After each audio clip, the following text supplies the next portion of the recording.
Welcome to a Wiser Retirement podcast where we believe the best financial advice should always be conflict free. I'm your host, Casey Smith. Today I'm joined with Marty Paradise from Paradise Business Coaching to talk about the biggest struggles that small business owners face today. Hey, Marty.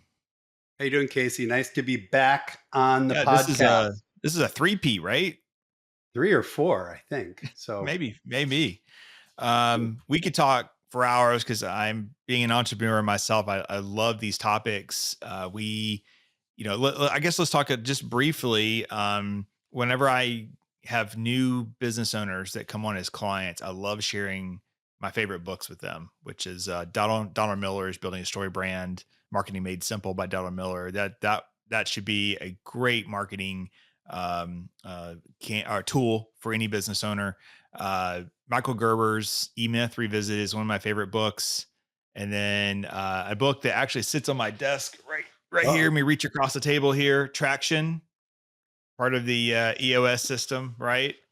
I always forget who's the author of that. I always forget. Gino Wickman. Gino Ian Wickman. Wakeman, that's right. He'd be Is insulted. I couldn't this a remember his name. softball, Casey? Because those are the 3 basic frameworks that I've been certified in or spend most of Yes, my time with all clients. yes. So good segue, Which Casey. which is how I found you, Marty, years ago. Is like I need to talk to somebody who understands these systems, and you were one of the few people in the country that had all 3 in your head, and that's why we could talk for hours because there's so many things that we can learn from you. Um, so, Marty, let's talk about a little bit about your business. I mean, you have the best name ever, Marty Paradise, Paradise Business Consulting. I mean, It that's pretty good, it ha man. it it has its pluses and minuses. Most clients, most small business owners, who are maybe, to the topic today of struggling, like, we got a coach named Marty Paradise. What's that all about? But yes, that is my real name. And I decided to keep the name as my coaching practice because it is somewhat memorable. But a name like that has sometimes its pluses and minuses. When you want Right. people to remember you, they're like, okay. And then when you don't want, they're like, oh, they're yeah, anyway. So yeah, that's fun. So tell me a little bit about your practice and what you're focusing on with your clients right now. So I'm a small business coach, and I work with clients one to one. So I work with um, individual business owner operators. I work with business owners who are partners. Some of my clients are married partners, which is a lot of fun Whole nother too. layer, right? A whole different layer.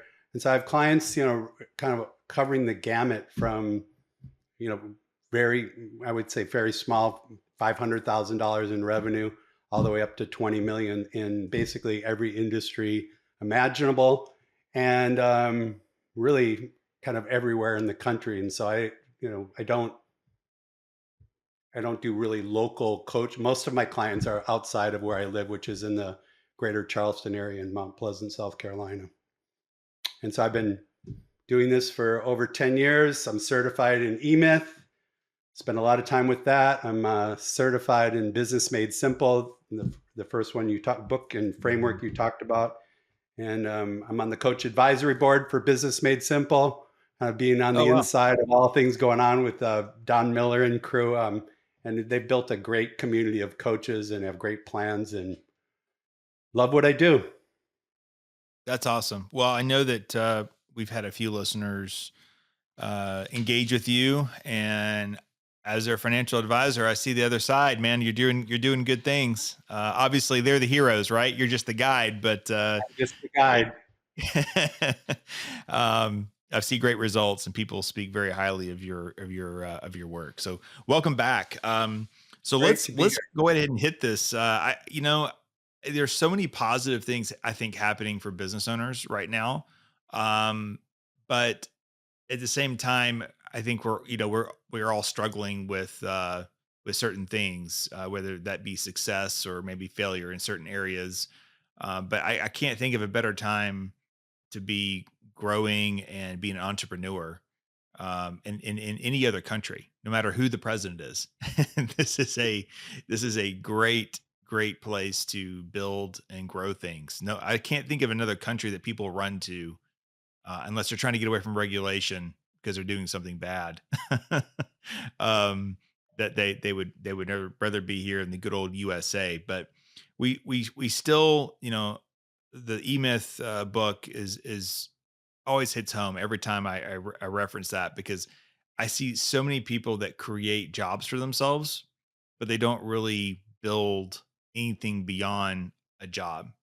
So at first they have some freedom, right? And then they eventually are a slave to their job, and forget about, are conflicted with families and everything else that goes wrong with working long hours. So and just that's why business coaches like you exist, to say, hey, you got to think about this differently. And Mhm. I think we got a couple of things I think that we can, or six things here that we can talk about. Let's hit the first one, financial management. So I think that, you know there has to be a process. I think Donald Miller came out with, was it running your business like an airplane, which obviously resonates with me. We have so With many your with your aviation with your clients. audience, Yeah, several and pilots, I think, listening to that. right, and then, obviously my background in aviation. But tell me a little bit about, just managing finances as a business owner. What do you see is the biggest struggle, and what resolution should people be trying to use to overcome financial management as business owners?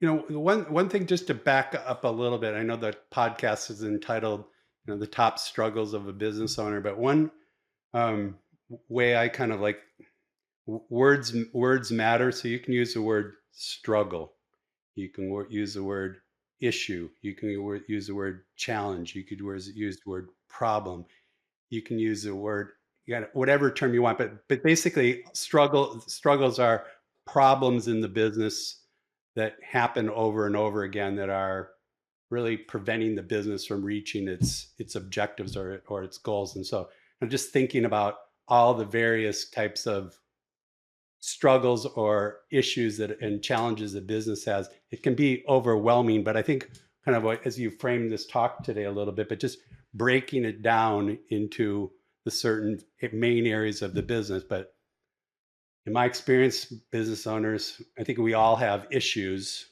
We all have issues, and thinking about them kind of holistically and then zeroing in them is a big thing. But regarding the financial area, challenges or issues, it's interesting to me. First job out of college was selling accounting software, so I worked for an accounting software vendor. Very familiar with that. But when I got into business coaching, it was very interesting to find that one of the things that, in being a financial professional, you might get this, but the financial area, technically, clients like to throw that over the fence to their bookkeeper, not really their CPA, but they like to throw all the detail that goes around with financial management to someone else. And so one of the challenges of in the financial area, from an issue of concern, is just, are they spending enough time with their finances? Are they budgeting? You know, are they forecasting? Are they looking at their numbers? Do they understand what the numbers are telling them? They understand the big three. There's just a lot that goes into issues regarding the financial management area. And I always tell all my clients, once you kind of get a handle on that, you need to outsource, you need to delegate kind of the tactical part of the financial part of the books.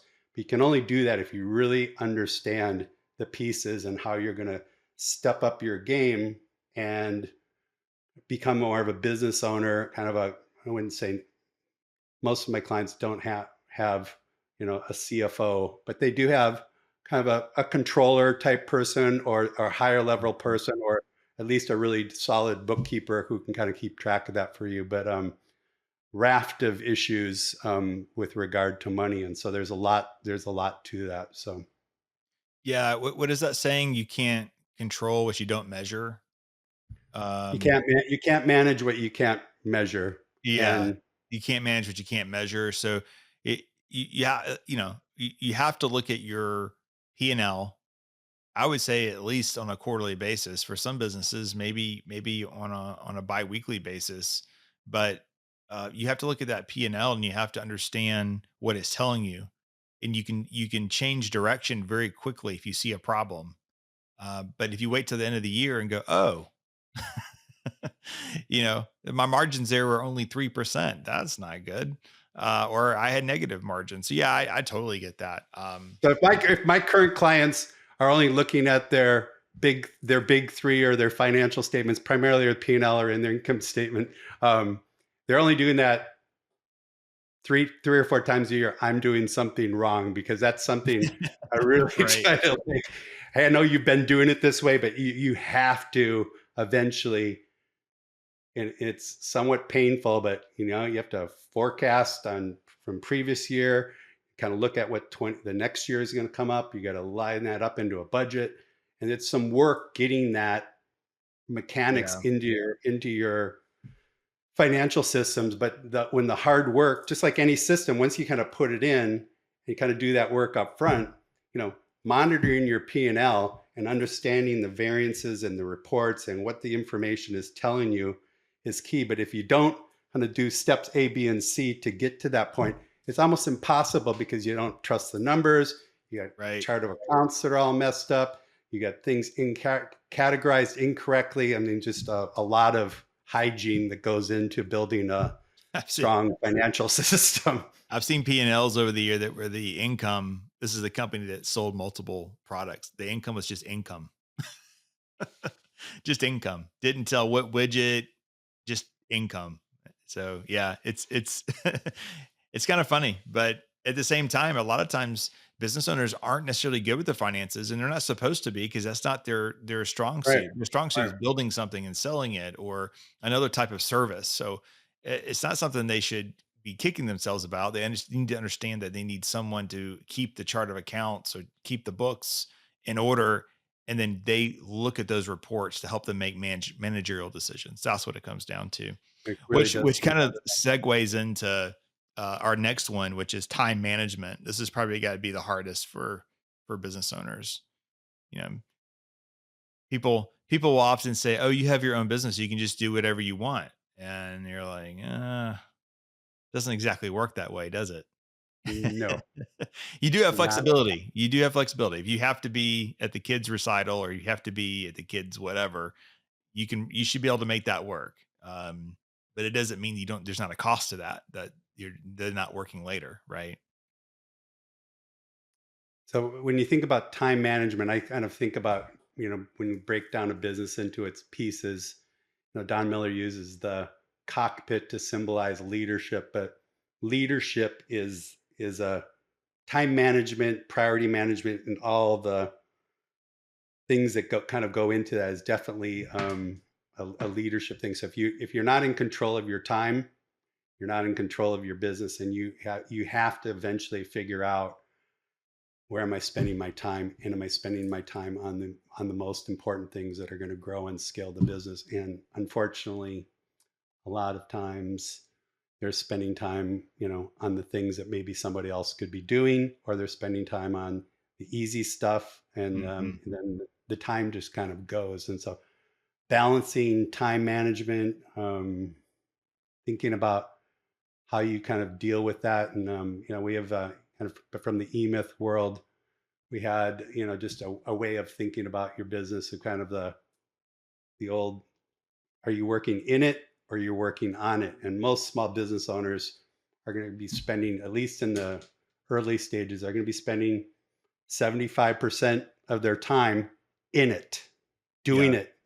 I mean, in the business, where eventually that needs to shift in small increments, because if they're in the business constantly, they're not doing the bigger picture or the strategic work. They're spending so much time in tactical, but they're not hitting the levers that are really going to grow their business. So, um, I think one of the hardest I things usually, yeah, as a go business ahead. owner is saying no. Saying no is gotta be one of the hardest things because you get pulled in so many directions, and it's about, "No, I'm not gonna do these things." It kinda goes back to setting goals, right? I mean, in the end, if your goals are or staring at you in the face, and you say, okay, outside of being a good husband or spouse and a good father, outside of that, you know, when I say, hey, should I do this event or should I be going here? In that look during business hours, then I'll look Right. up and go, well, that doesn't move my needle. That doesn't get me to where I'm trying to get the business, right? So, Right. and that's the hardest thing. At least it is for me, because I'm a people pleaser. I think naturally, so it's really hard to say no. I'm not going to do that because that doesn't move the needle for the company. I need to do this, which is difficult at times. And time management, kind of another business owner skill, just to learn eventually and kind of refine. And this also takes time. But just sooner or later, you need to delegate.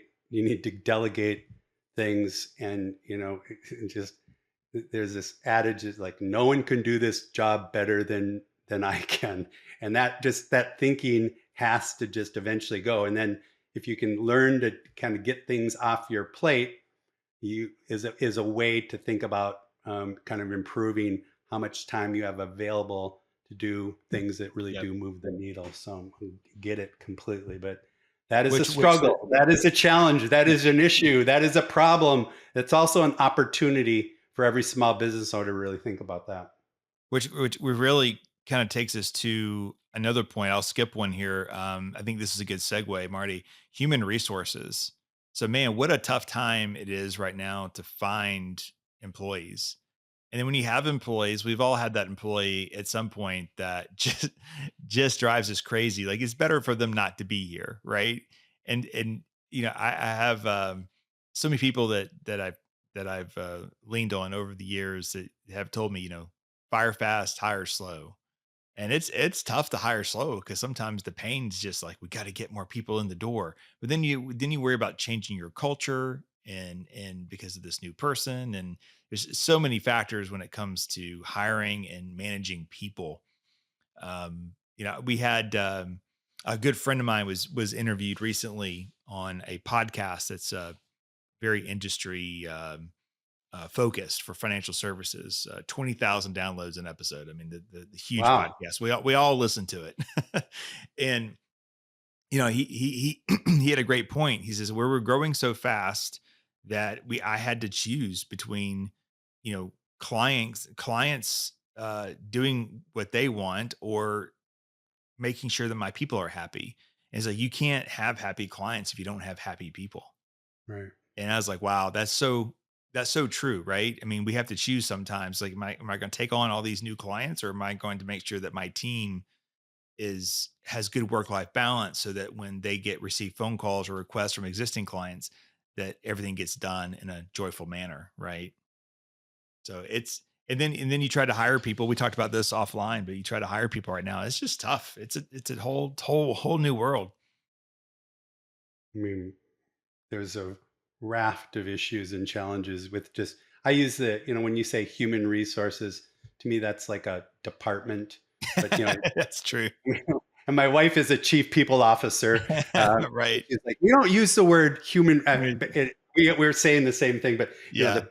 the people challenges, finding people, actually hiring them, onboarding them, kind of associated training that goes along with onboarding, getting the kind of right people in the door that, fit within the company culture. And so that is things to do, and they're things that are part of, um, every challenge I think every small business owner faces. The Marty, way, Marty, do go you ahead. have a process for hiring that you recommend or a resource you'd say, hey, go read this or consider this as a hiring process so that maybe people can get it right the first time? I have, a lot of systems I've helped clients develop, which are largely a result of work I've done with clients, learning their best practices. But is there a book on doing this and kind of attracting, developing, and keeping people? Yeah, there's about probably 10,000 of them that are out there, and so I don't necessarily say I would have a favorite book. but I have um, what I call system solutions to kind of go at this problem or this opportunity. And so, and when I think largely about struggles of small business owners, almost every single struggle, problem, challenge, issue, frustration gets down to the lack of a system that's working repeatedly. And so I can look at almost any challenge we're talking about here today. I can Mhm. point it down to, and I can point it into something that says, if your business isn't doing this, you've got this undesirable pattern of events or issues that are happening in your business. Largely, most of those issues can be minimized, sometimes solved by really thinking through your systems that support that problem or that opportunity. And the challenge is you can only usually work on one thing kind of at a work on one thing at a time. And so small business owners like will have issues and they'll talk about this, but you really have to kind of take some of the approaches of solving problems. E-myth is really big into this, like the third or fourth thing a client does in the E-myth program. EOS has a whole out of their 6 point model. One of the 6 areas is issue solving. And so it's a big deal in developing a kind of a systematic way, thinking about identifying issues, discussion issues, and kind of prioritizing issues that need work. And that's some work, but that's all about developing a business that works. And that's a lot of clients are working on how to do that, how to streamline how they Basically, attract. how to create a process, is that what you're talking about? Yeah, so it's a process or it's a system, and so when you say the term human resources is the main thing or people, um, it's multi-layered, and so for example, if your real problem is keeping good people, Yeah. why just think so the thinking about a system actually to unpack an issue, and there's different ways of doing it. EOS has a 3-step process, emyth has a 7-step process. There's the 5 why process of going in and asking why until you get really down to the root causes. But um, most types of issue problem solving approaches really need to get down to kind of the core of what's going on. And that's where you need to try to put focus and energy on looking at kind of the root cause. And that's sometimes hard to do. It's usually hard to do, but thinking about your business that way and getting down to kind of root cause, and you can only solve kind of one of these things at once and just systematically going after the problem and putting processes and systems to support a better outcome in that area is key.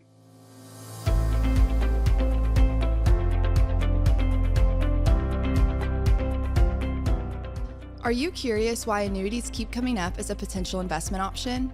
People are often told that annuities can effectively mitigate investment risks and help secure their financial future. However, annuities often benefit the salesperson and might not be the best choice for you as a consumer.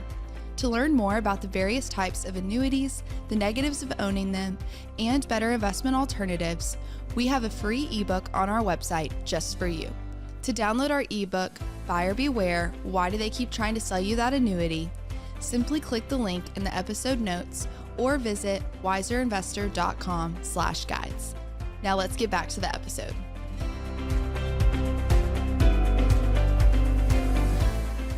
Moving on to our next topic, marketing and customer acquisition. You know, I understand how people could struggle with, hey, I got to find more clients. I do.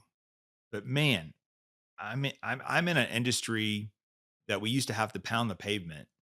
You go to networking events, you shake a bunch of hands, and it's hey, I'm in the financial services industry, and I don't do any of that. I very rarely leave my office, and there's a system that we have in place, that a process, right? Just like you were talking about a second Mhm. ago, that drives leads to our firm Yeah. without us having to go out and do anything. I mean, I tell new advisors here, it's like, I don't want you going to networking events. Honestly, we have enough work to do here as it is. So do you think that, and I think I know the answer to this, but do you think that the Donald Miller, story brand, marketing made simple, that could almost be applied to any industry, that anybody's Absolutely. looking for you um, online, right? Or even not online. Even if you're still out there networking, shaking hands, collecting emails is really key. Yeah, the email marketing is, you're doing that. You've got your podcast and some of the things I see from my vantage point, but email marketing is really big. And so gone are the days of kind of the traditional ways of doing Yeah, that. But and to be clear, building, building, we're not buying lists or anything. right. It's people coming to do a download. It's people finding us and then downloading, Mhm. and you collect the email. They go into a drip campaign. That drip campaign drips on them for about 5 weeks. There's a hard ask at the end. I mean, it's a systematic process over and over. I think we're up to maybe 25 landing pages now outside of our Wow. homepage, Wow. Wow. and and working on SEO on almost a weekly basis. I thank goodness I don't do any of this. We have Hadley here who's doing a lot of this work, and Alexa who's overseeing it, and then I'll plug Evanced. Evanced does all our web stuff for us and all of our Google ads. Um, and it's to me, I didn't trust it. I didn't trust the system, and I was like, why would anybody do this? And finally, someone who was advising me said, well, if it didn't work, there would be no marketing industry. Right. Right. I was like, oh, that makes sense. But do you have Why did clients? why didn't you trust it? Because it was expensive, Right. uh, right? I mean, I look at it and go, holy crap, I'm going to spend that amount per month. But then if you think about your acquisition cost to what the lifetime of a client is, you kind of back into it and you go, oh, I'd pay that for that. That makes Sure. sense, right? Sure. And of course, it's easier when you're bigger. I think if you were just starting out in any business and you're like, I got to spend $5,000 a month in Google ads. I mean, what if it doesn't work? And I only got $25,000 in my pocket. That could be a struggle. But I mean, uh, I, I, in my mind, I don't think, and you correct me if I'm wrong, but people aren't always coming to you going, "Hey, I need to grow my business," right? Or are they? I'm clients who are coming to me definitely want to grow. It's one of one of their kind of primary drivers. But a lot of them are also looking to. The biggest struggle I have with every single client, every single one, is they want their businesses too dependent on themselves. Mm, Bar none. Every single client, they might not say it exactly that way, but they just are overwhelmed. They're doing everything. They're wearing all the hats.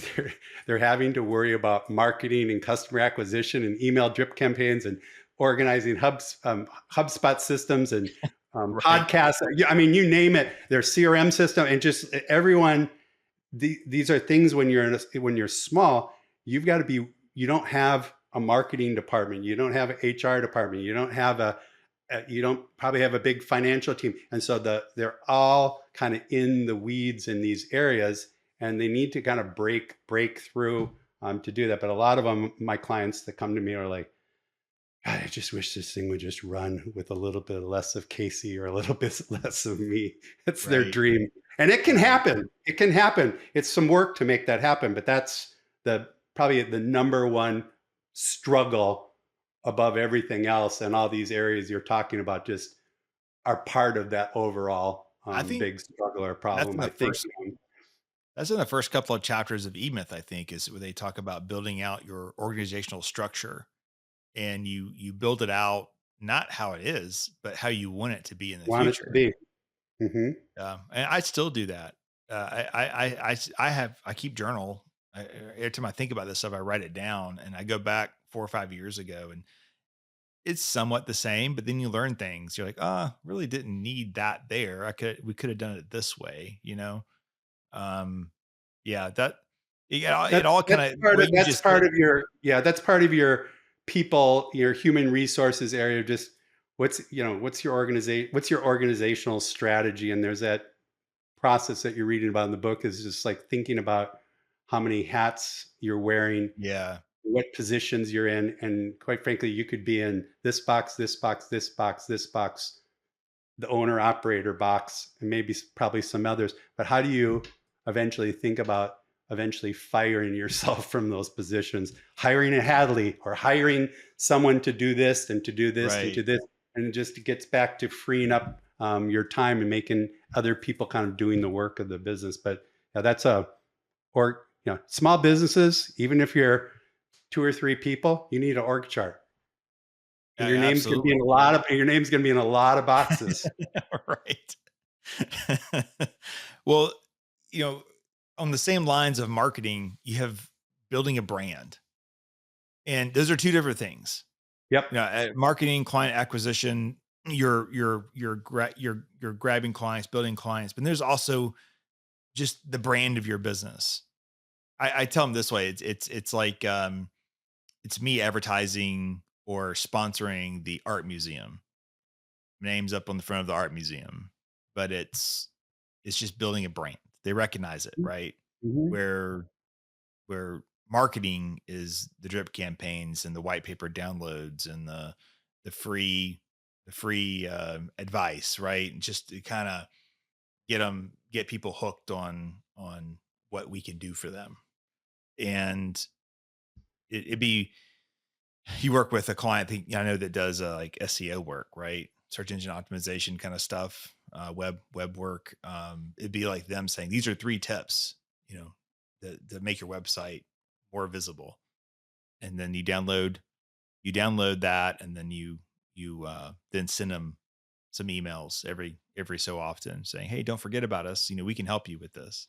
Mhm. Branding is just more of people recognize the brand. Coca-Cola Right. would be a good idea of a brand, Great, right? great, great idea. So Yeah, and so I like separating what you're talking about. I think about lead. I call that lead generation is different than marketing strategy or brand building of the company, and they kind of go hand in hand. But sponsoring Little League is not building going a to plug the brand as a ticket. small business with limited resources, you need to start. And a part of that is just even Yeah. getting back to some simple things like, what's your brand promise? What do you want every customer to know about you and think about you, and how you're going to deliver on that each and every time? And over time, that kind of steps up, and you build a brand. But um, Yeah. Marketing Little League baseball teams is not going to probably drive clients to you, but it does put your name out there and people see it and recognize it. So you, but yeah, I think people struggle with the difference between the two because so many people mhm, go, "Oh yeah, we advertise, we do these 3 things," and I'm not a business coach, but in my head, I think, "Oh, that's not going to get you any clients." You need a process for client acquisition, right? And there's a way to do that. And quite honestly, I think one of the best ways to build a business brand, but also collect leads at the same time, are Google reviews. mhm. Like, why are companies not doing this? Restaurants do it, I think, as restaurant man, I feel sorry for them because you have one waiter had a bad day, and now all of a sudden there's like a 1-star review. But we have 101, 102 5-star Google reviews of our firm. And that's very powerful because when people move to town, they don't know who to contact. They don't have a whole strong network here. They rely on things like that. So if you're a home builder, or if you're whatever it is that you do, if you can claim that Google spot, your Google business, even Bing, there's a Bing business too, and you get reviews going on both. That is a great way to start driving more traffic towards your business. And absolutely. And that's when I work, and you and I have talked about this in the past. I think one of our first conversations about key performance indicators.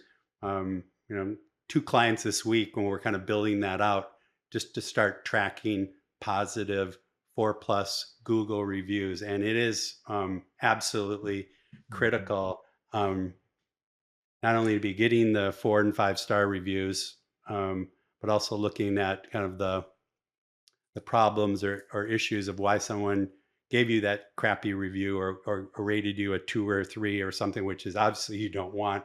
But you learn from those over time. But yeah, like being if you're doing Google reviews and you're making that part of your process, is absolutely critical. In fact, I have a few clients actually that they're building that into their sales system, and so where they Yeah. have a whole sales system, and it really it's kind of set up front. We're going to do this work.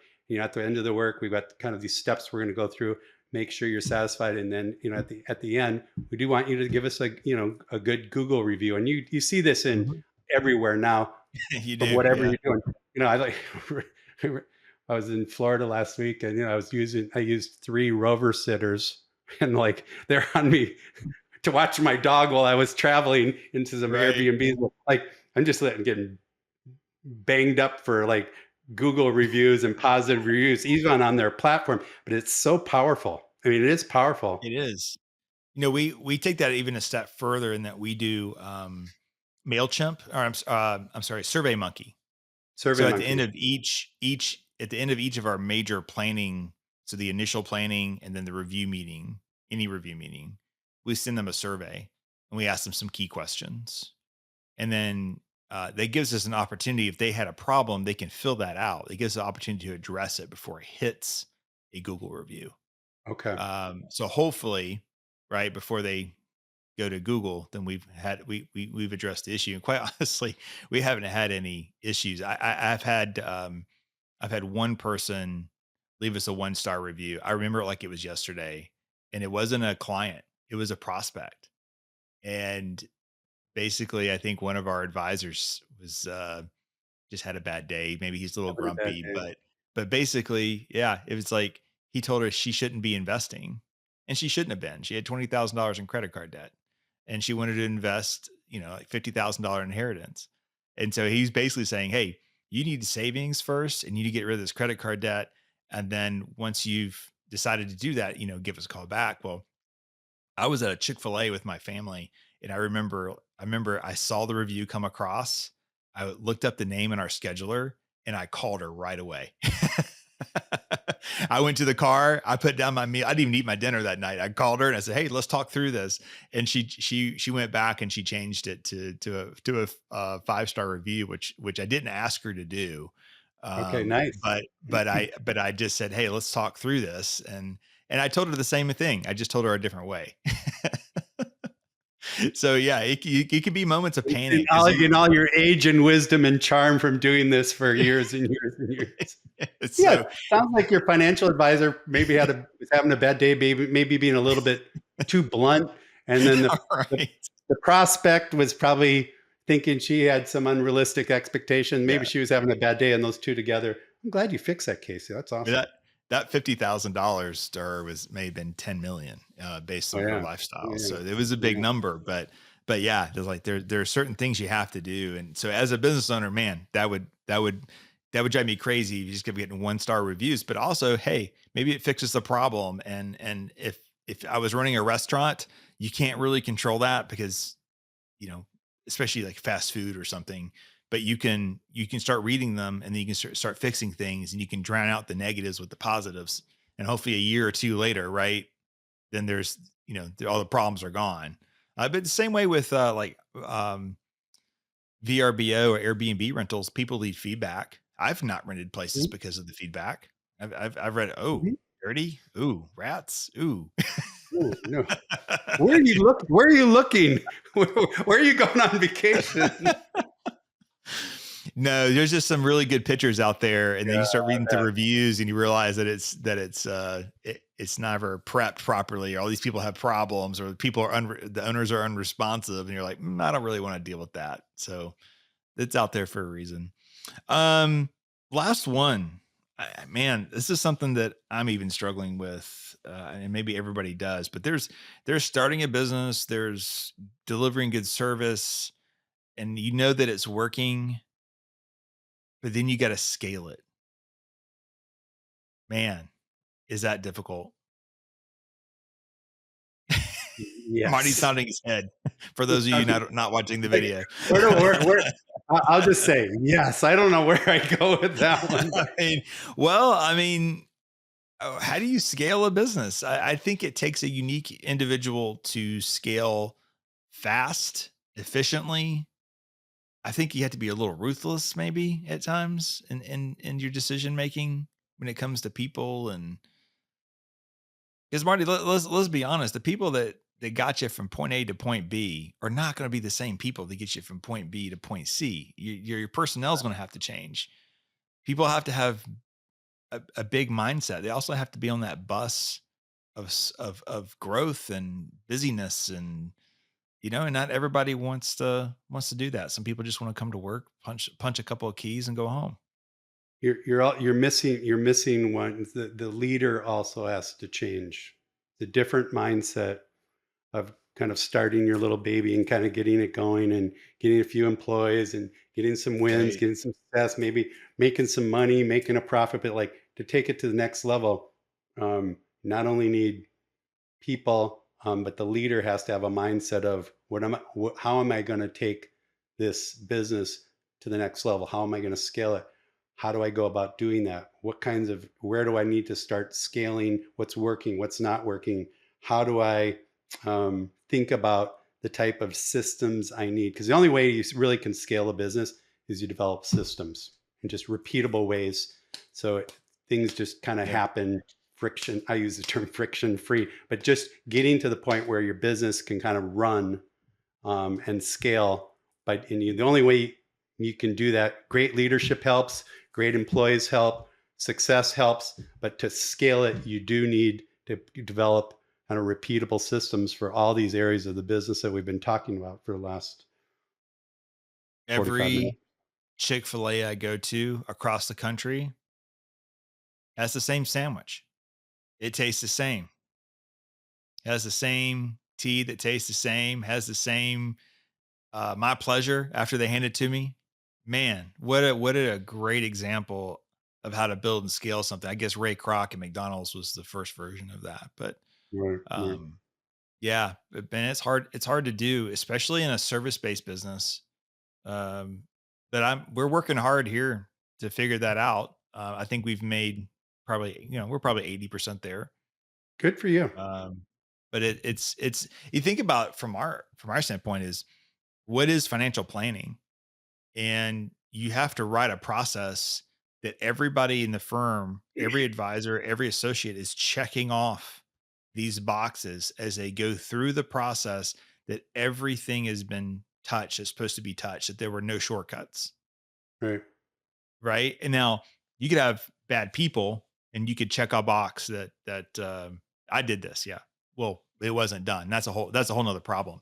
But repeatable processes down to even um we don't we sell trust here, we don't sell products. But you think about a business that sells products, even just your conversation on how to sell a product, that should be the same, right? There's so many Exactly. things that you have to keep um writing a process for. We call them workflows. We have workflows here, and I think we're up to 30 something workflows. Really? Wow. Good for you. How many are So those all automated in a financial planner kind of system that it kind of where you can keep all yeah. that together? So at most times we have 40 financial plans in the queue. Okay. And so I can go into the workflow and I can see exactly where each family is and where they are in the process. This is where I'm excited about AI in the business. There's so many things that I have to do for like my visual dashboard. I don't have it written down anywhere. But it's really painful to go from system to system to get it. Where someday I feel like you could overlay technology to be able to just bring that to me, right? I'm excited about that in our industry. Hopefully someday soon. Well, But and the other and as you know, scaling the business and putting systems in, it's not like you can just do it just let it run, and just and be done with it. You're always innovating on the systems and making it better, but you have to start with a way of doing it. I don't know, like your client intake process, kind of how your second Mhm. meeting, you probably Mhm. done, 50 rinse and repeat cycles, getting that honed the way you want it to work within the business. That's also a challenge, but you need to start from somewhere. Yeah. But once the base systems are kind of put in place, how we do it here, it's a lot easier to innovate on something that's kind of written down, that's kind of been tested, and people have gone through it. And you've got feedback from clients, you get feedback from employees, you get feedback on how it's really working, about the results that is providing, and then it's just making it cleaner, making it more effective and efficient. But that can take some time, as you know. Yeah. I would say even if you're a solo person, you have to start building those processes and write them down. Mhm. Mhm. That's how originally before we had CRM, that's how we did it. All the workflows are written down in Word, and it was a Yeah. kind of a big manual that sat there, and you could flip the page. I had to do it a couple of times. I don't know how to buy and send a stamp. Supposedly we print them out or something. I don't know how to do any of that. And one night late, I was like, I need a stamp. Oh, there's no more stamps. I get to print some stamps. Oh, this is bad. I was like, oh, I got this book. I got this book. I remember reading the step by step, log into stamps.com, input into paper into printer, it's but yeah, that's just a simple example. But if I you would have want to said, replace your wait till someone who comes in the next day. Unless there's right. energy. That can wait. But That can wait. That can it wait. could Oh, it maybe couldn't not. wait that night. I don't know what it was, but Right. I know I was Okay. in the book. Um, Love it. yeah. So Marty, I think this to summarize all this, it sounds like we've got to be better about removing ourselves from the business. We can only do that by creating processes, repeatable processes for others to be able to do those things, right? And guidelines. Um, and by doing that, we get some of our time back to focus on new verticals or family or maybe another business or whatever it is that we're trying to accomplish long term. I think, and that's all good advice. I think it's really hard to execute for people when it's their baby, but in the end, your company's really not worth much. If it's just all about you. If you die and the company Right. dies with you, it's really hard to sell something that relies solely on you. Right. Absolutely. And to your listeners, one kind of piece of advice I might give is that, and this might sound overly simple, very few business owners maybe do this habitually, but start an issues list. Take an issues and just notice, and just it can be something simple in Word, it can be in Excel. It doesn't have to be real complicated, but just start like a list of things that are going wrong, issues, frustrations, challenge, and it could be anything. It could be anything. Excuse me, but the idea, and break these issues kind of by kind of these major six functions of a business, but then eventually you have to look at each of these issues and saying, well, um, your stamp example, that wouldn't necessarily be one that I would probably put to the number priority 1 or 2 list or whatever. That's an issue. Like, we need a procedure for this, or a system for this office procedure that somebody else should be doing. Great.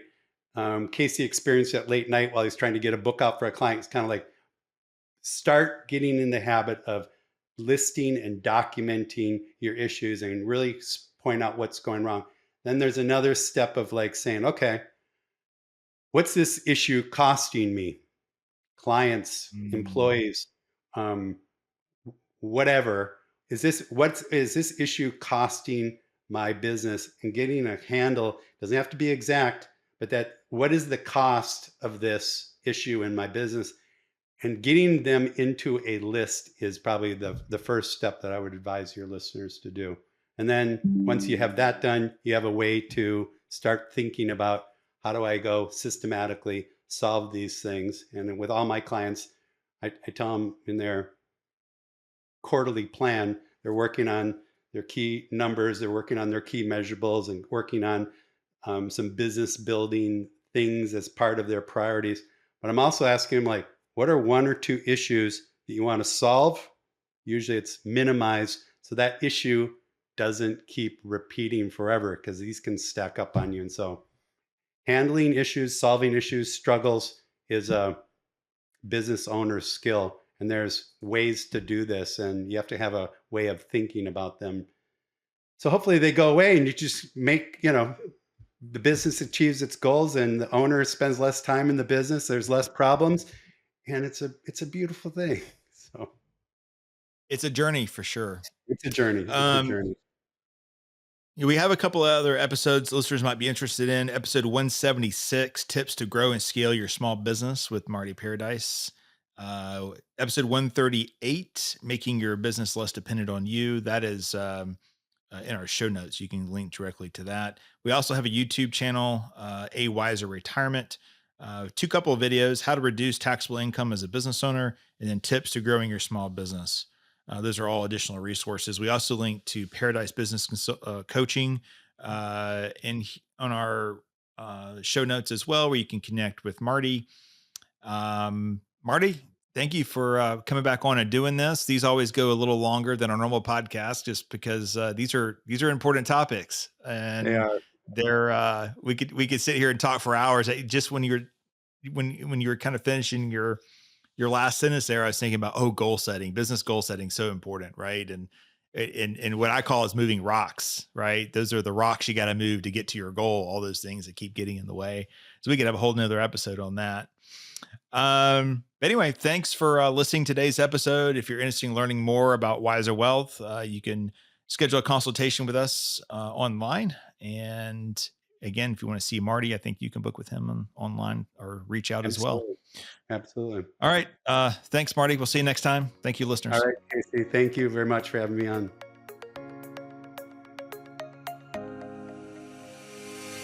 Thanks for listening to a Wiser Retirement podcast. We hope you enjoyed today's episode. Make sure to subscribe wherever you're listening. That way you don't miss any new episodes. We'd also appreciate if you could leave a rating and review. If you have any questions about anything that was discussed today, head to wiserinvestor.com and reach out. This episode was produced by Edward Resendez.